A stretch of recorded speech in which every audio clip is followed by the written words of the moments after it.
Ćao, ja sam Duša i ne pijem kafu i šta reći? Danas popodne je objavljeno da je Amazon, vlasnik Book Depository-a, odlučio da potpuno ugasi ovu svoju poslovnu granu. Kako Guardian prenosi, ova odluka usledila nakon masovnih otpuštanja u januaru usled teške ekonomske situacije. Link ka članku je u profilu. U opisu. Ovo je ogroman šok za knjišku zajednicu, ne samo na ovim prostorima. Mnogi od nas naručujemo već 10 i jače godina knjige na engleskom jeziku sa Book Depository-a, uglavnom jer su povoljnije nego kod nas, a pre svega zato što je izbor naslova prosto ogroman. Verujem da će se zajednica dosta dugo oporavljati od ovoga i siguran sam da će se novi prodavci pojaviti u skorije vreme, ali dok do toga ne dođe, sakupio sam par alternativa Book Depository-u koje će vam možda olakšati život. Ajde da krenemo. Blackwells je poznati britanski trgovac knjiga na malo. Dobra stvar kod njega je što ga navode kao jedinu pravu alternativu Book Depository-u u smislu besplatne poštarine, dobrog pakovanja i usluge. Loša strana priče je što ima daleko slabiji izbor od Amazona, ali iskreno verujem da će se to uskoro promeniti nakon ovih vesti i distributeri će sve više posezati za ovakvim i sličnim prodavcima. Uzeo sam kao primer Frcoklo Smaragdnog mora i novu ediciju Zenice sveta, što znači da ipak trguju novitetima i preorderima, ali ukoliko ste u potrazi za nekim luksuznim izdanjima, kao što je na primer Rhythm of War, Brandona Sandersona u tvrdom povezu ili deluxe edicija Berzerka, očekujte dosta višu cenu od uobičajene. Kenny's je sledeća najbolja alternativa Amazonu jer će vas poštarina izaći simboličnih $100, odnosno 1 evro po poručenom naslovu.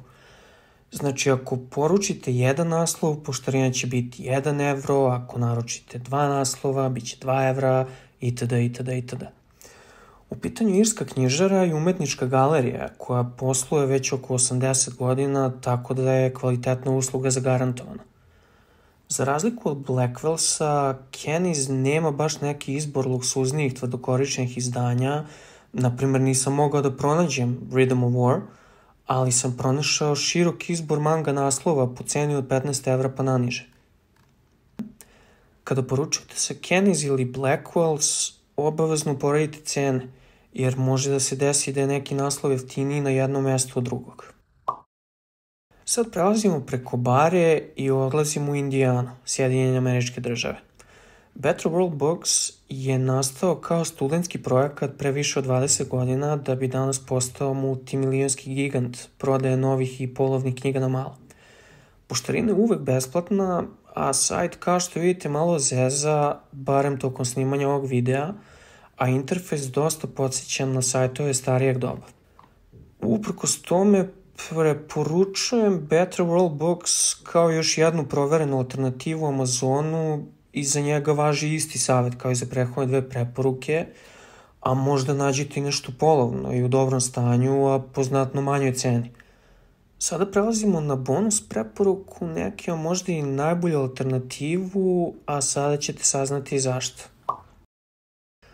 Ape Books je vrsta online pijace poput Kupinde ili kupujem-prodajem samo za knjige. Prodavci iz celog sveta postavljaju oglase gde prodaju nove i polovne knjige s fotografijama i zaista postoji ogroman izbor, čak i nekih rariteta. Ako izuzmemo činjenicu kojim je vlasnik, Amazon im je vlasnik. Ape Books je prava fešta za lovce na povoljne i polovne izdanja. Budući da ćete kupovati od prodavaca iz celog sveta, moj savjet vam je da prvo uradite filtraciju pretrage, gde ćete označiti da želite prvo da vidite ponude iz Evrope ili Evropske unije, gde će vas poštarina izaći u proseku od 5 do 7 evra po naslovu, dok će vam američki prodavci naplatiti od 15 evra pa naviše. Kao i kod svih online marketa, ponuda će se stalno menjati, prodavci izdanja će dolaziti i odlaziti, tako da proverite ponudu s vremena na vreme. To bi bilo to od mene, nadam se da su vam ove preporuke pomogle da prođete kroz bar neke od 5 faza žalosti. A ukoliko znate za još neke korisne alternative, pišite u komentarima. Držite se, šta da vam kažem? Ć! Siguran sam da će se u jednom trenutku pojaviti novi prodavci, ali do